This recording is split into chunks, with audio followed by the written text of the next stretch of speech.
ఈరోజు వీడియోలో మనం బ్రహ్మసూత్రంతో కూడినటువంటి శివలింగం ఉన్న 10వ శతాబ్దానికి చెందినటువంటి దాదాపు 1000 సంవత్సరాల క్రితం పురాతనమైనటువంటి నక్షత్రం యొక్క ఆకారంలో నిర్మించబడినటువంటి ఒక ప్రత్యేకమైన ఆలయాన్ని దర్శించుకోబోతున్నామండి. వీడియో స్టార్ట్ చేసే ముందు నాదొక చిన్న రిక్వెస్ట్ అండి. మన ఛానల్ని సబ్స్క్రైబ్ చేయని వారు ఎవరైనా చూస్తూ ఉంటే ఈ ఛానల్ని మరిన్ని వీడియోల కోసం సబ్స్క్రైబ్ చేయండి. అలాగే ఈ వీడియో చూసిన తర్వాత మీ యొక్క సలహాలను సూచనలు కూడా కామెంట్ రూపంలో తెలియజేయండి. ఇక వీడియోలోకి ముందుకు వెళ్ళిపోదాం. ఈ ఆలయం నందికంది అనే గ్రామంలో ఉంటుందండి. నందికంది రామలింగేశ్వర స్వామి దేవాలయం అనేది తెలంగాణ రాష్ట్రంలోని సంగారెడ్డి జిల్లా సదాశివపేట మండలంలోని నందికంది అనే గ్రామంలో ఉన్న దేవాలయం. ఈ ఆలయం హైదరాబాద్ నుంచి 60 కిలోమీటర్ల దూరంలో ఉంటుంది. సంగారెడ్డి నుంచి అయితే 10 కిలోమీటర్ల దూరంలో, సదాశివపేట నుంచి అయితే 5 కిలోమీటర్ల దూరంలో ఉంటుంది. ఈ ఆలయం ఉండే గ్రామం హైదరాబాద్ నుంచి ముంబైకి వెళ్ళే జాతీయ రహదారి ప్రక్కనే ఉంటుంది.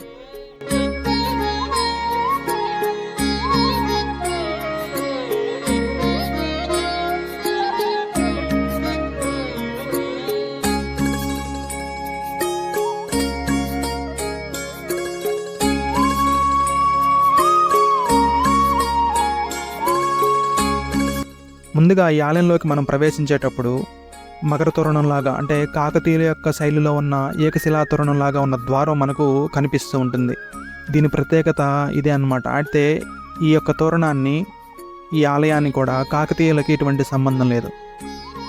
అంటే కాకతీయులు నిర్మించలేదన్నమాట ఈ ఆలయాన్ని.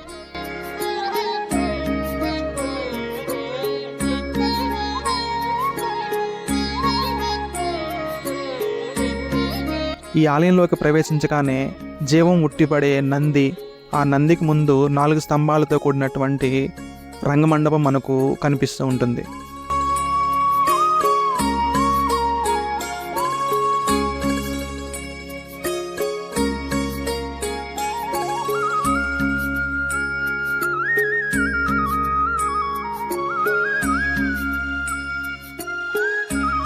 ఇకపోతే గర్భాలయానికి కుడివైపున గణపతి దర్శనమిస్తూ ఉంటారు. ఈ గణపతి కొంచెం ఎడమవైపుకి చూసినట్లుగా కనిపిస్తూ ఉంటారు. అలాగే గర్భాలయానికి ఇరువైపులా కూడా నిలువెత్తు ద్వారపాలకులు, గర్భాలయం యొక్క ముఖద్వారంపై బ్రహ్మ, విష్ణు, శివుడు వారి యొక్క విగ్రహాలు అందంగా చెక్కబడి ఉంటాయన్నమాట. అలాగే ఆ విగ్రహాల క్రిందనే ప్రవేశ ద్వారంపై గజలక్ష్మిని కూడా మనం దర్శించుకోవచ్చు. గర్భాలయంలోని ఒక నల్ల రాతిపై సర్వాలంకర భూషితుడైన రామలింగేశ్వర స్వామి మరియు అమ్మవారు కూడా గర్భగుడిలో మనకు దర్శనమిస్తూ ఉంటారు. ఈ ఆలయం అంతా కూడా ఇతర శిల్పాలతో, రకరకాల బొమ్మలైనటువంటి అప్సరసులు, దిక్పాలకులు, రాక్షసులు, మాతృమూర్తులు, దర్పణ యోధులు, శిల్పాలు, ఇలా రకరకాలుగా ఈ ఆలయం అంతా చెక్కబడి ఉంటాయి. గర్భాలయం ముందు నల్లరాయితో తయారు చేసినటువంటి నంది అయితే ఒక జీవత్వం ఉట్టిపడుతూ ఉన్నట్టుగా మనకు కనిపిస్తూ ఉంటుంది. ఈ నందిని ఎవరైతే చెక్కారో ఈ నంది కింద శిలాశాసనం మరియు వారి యొక్క సంతకం కూడా మనకు కనిపిస్తూ ఉంటుంది. ఈ ఆలయాన్ని కళ్యాణి చాళుక్యుల కాలంలో 6.5 ఎకరాల విస్తీర్ణంలో నిర్మించబడింది.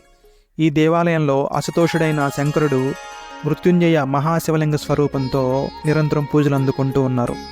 పురావస్తు శాస్త్రవేత్తలు, చరిత్రకారులు అంచనా ప్రకారం నందికంది శ్రీ రామలింగేశ్వర స్వామి దేవాలయాన్ని క్రీస్తు శకం 1014లో కళ్యాణి చాళుక్య రాజు అయినటువంటి విక్రమాదిత్యుని పాలనలో నిర్మించినట్లు ఇక్కడ శాసనాల ద్వారా తెలుస్తుంది.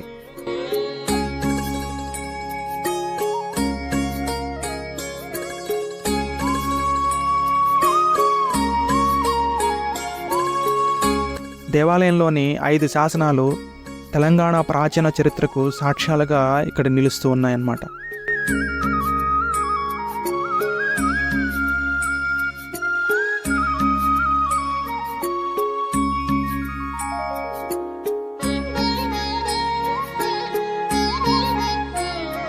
దేవాలయంలోని 5 శాసనాలు తెలంగాణ ప్రాచీన చరిత్రకు సాక్ష్యాలుగా నిలుస్తూ ఉన్నాయి. శాసన పాఠంలో నిర్మాణ సంవత్సరం లేదు. అయితే దేవాలయ ధ్వజస్తంభంపై ఉన్న శాసనంలో 2వ తైలపుడు కాలంలోనే దేవాలయ ధ్వజస్తంభ ప్రతిష్టాపన జరిగినట్లు రాయబడి ఉంది. అంతకుముందే చాలా కాలం క్రితం 1వ అయ్యన 4వ విక్రమాదిత్యుని కంటే ముందే ఇక్కడ లింగం యొక్క ప్రతిష్టాపన జరిగినట్లు కూడా చరిత్ర చెబుతూ ఉంది. రామలింగేశ్వర స్వామి దేవస్థానం ముందు భాగంలో ఉన్న శిలాశాసనాలు అయితే ఆ శిలాశాసనానికి 4 ప్రక్కల శాసనపాఠంలో మహామండలేశ్వరుడైన పంపవే నుంచి కోవూరు అనే గ్రామాన్ని రామలింగేశ్వరునికి బహూకరించినట్లు కూడా ఈ శాసనంలో పేర్కొని ఉన్నారు.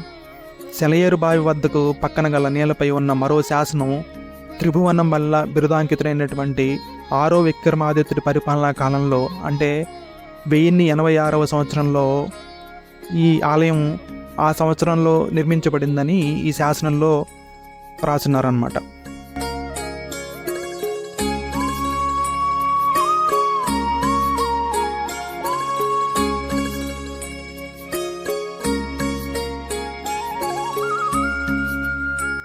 ఈ దేవాలయ భూ ప్రణాళిక అంటే ఈ ఆలయం యొక్క నిర్మాణం అనేది ఒక నక్షత్రాకారంలో ఉంటుంది.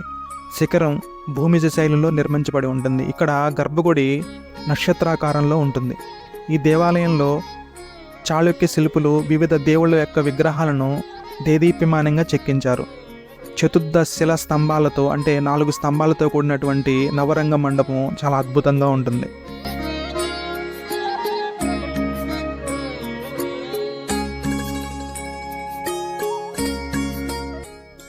దేవాలయం మొత్తం కూడా అంటే దేవాలయం యొక్క విమానం నక్షత్రాకారంలో ఉండి 16 కోణాల్లో ఉంటుంది. ఈ 16 కోణాలకి మనం పూజలో చేసే షోడశోప ఉపచారాలకు దగ్గర సంబంధం ఉంటుందని చరిత్రకారులు చెబుతూ ఉంటారు. ముఖమండపం, అంతరాళం, గర్భగుడిలో దేవాలయం ఉంటుంది. గర్భగుడి లోపల ద్వారానికి ఇరుప్రక్కల ద్వారపాలకుల విగ్రహాలు, ఆ విగ్రహాలకు దక్షిణ దిశలో 5 అడుగుల ఎత్తులో ఉన్నటువంటి మహాగణపతి విగ్రహం ఉంటుంది. ఈ విగ్రహం ఎడం వైపు చూస్తున్నట్లుగా ఉండడం ఇక్కడ యొక్క ప్రత్యేకత. ఈ దేవాలయంలోని నవరంగ మండపానికి తూర్పు, ఉత్తరం, దక్షిణం ప్రత్యేక ద్వారాలున్నాయి. దేవాలయంలో 22 స్తంభాలు భిన్నంగా ఉన్నప్పటికీ వాటిపై అమోఘమైన శిల్పాలు చెక్కబడి ఉన్నాయి. బ్రహ్మ, విష్ణు, నరసింహ అవతారంలో హిరణ్యకశిపుని సంహరించే దృశ్యాలు, వరాహ అవతారం, నటరాజు, శివుడు, కాళీమాత, మహిషాసురమర్దిని, వాగ్దేవి, నృత్య గణపతి, లక్ష్మి, కుమారస్వామి, దిక్పాలకులు, అప్సరసలు, దేవేంద్రుడు, ఐరావతం, జంతువులు ఇలా రకరకాల దృశ్యాలన్నిటిని కూడా ఈ శిలాశాసనాలపై చెక్కబడి ఉన్నారన్నమాట. క్రాస్ బీమ్ ఆధారంతో మలిచినటువంటి రాతి స్లాబ్ అంటే మకర తోరణం ఉంది. దీని అడుగు క్రాస్ బీమ్పై పద్మపుష్ప మొగ్గులు, ప్రవేశద్వారంపై తూర్పు వైపు నటరాజు, పడమర గజలక్ష్మి విగ్రహం సర్వాంగ సుందరంగా చెక్కబడి ఉన్నాయి. సూర్యకిరణాలు ఈ గర్భగుడిలోని కొలువైన శివలింగాన్ని తాకేలా అప్పటి శిల్పులు చెక్కించారన్నమాట. ఈ మహాతోరణం అలాగే నిర్మించబడింది.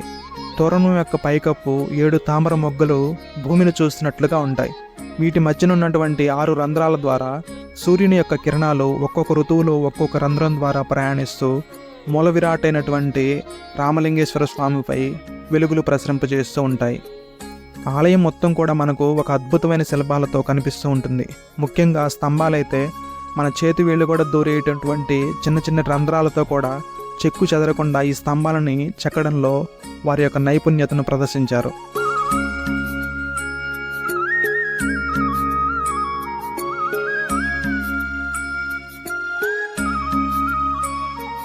ఆలయ ప్రాంగణం విశాలమైన స్థలంలో ఉండి ప్రశాంతంగా ఆహ్లాదకరంగా ఉంటుంది. ఈ ఆలయం యొక్క ఆవరణలోనే శ్రీ మహావిష్ణువు, పార్వతీ అమ్మవారు, అలాగే నవగ్రహ మండపాలు కూడా ఈ దర్శించుకోవచ్చు. అంటే ఈ రకమైన ఉపాలయాలు కూడా మనం దేవాలయం యొక్క ప్రాంగణంలో మనకు కనిపిస్తూ ఉంటాయి.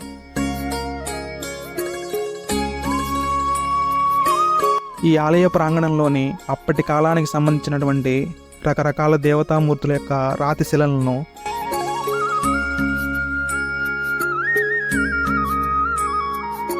అలాగే దేవాలయ నిర్మాణానికి సంబంధించినటువంటి రకరకాల శిలను కూడా ప్రతిష్ఠించడం మనకు కనిపిస్తూ ఉంటుంది.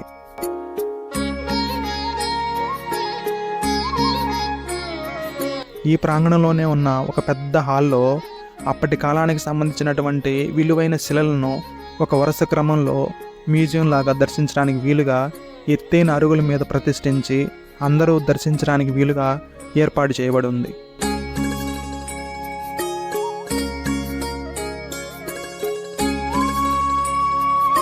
శివరాత్రి సందర్భంగా కూడా ఈ ఆలయంలో ప్రత్యేక పూజలు, రుద్రాభిషేకాలు మరియు విశేష పూజలు కూడా జరుగుతూ ఉంటాయి.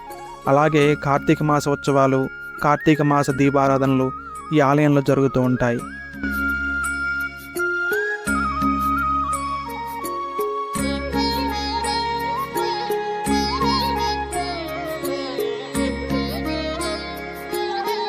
ఈ ఆలయాన్ని సెలవుల్లో సందర్శించడానికి హైదరాబాద్ దగ్గరలో ఉండటం వల్ల చాలా అనుకూలంగా ఉంటుంది. సాధారణంగా ఇలాంటి పురాతనమైనటువంటి ఆలయాలు చాలా అరుదుగా ఉంటాయి. ఇలాంటి ఆలయాలను దర్శించడం వల్ల మనకు ఆనాటి రాజుల యొక్క శిల్పకళా వైభవాన్ని మరియు మన యొక్క చరిత్ర మరియు సంస్కృతిని తెలుసుకోవడంలో కూడా ఎటువంటి సందేహం లేదు. మీలో ఎవరైనా ఈ ఆలయాన్ని దర్శించి ఉంటే కామెంట్ రూపంలో తెలియజేయండి.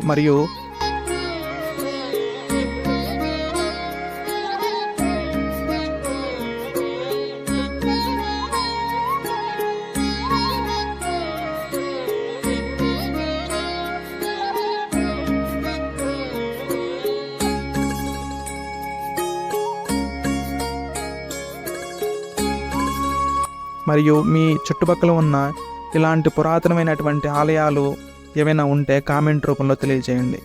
ఈ వీడియో మీకు నచ్చితే లైక్ చేయండి. అలాగే మన ఛానల్ని సబ్స్క్రైబ్ చేయండి. ఇలాంటి మరిన్ని వీడియోలతో మళ్ళీ కలుద్దాం. జై శ్రీరామ్.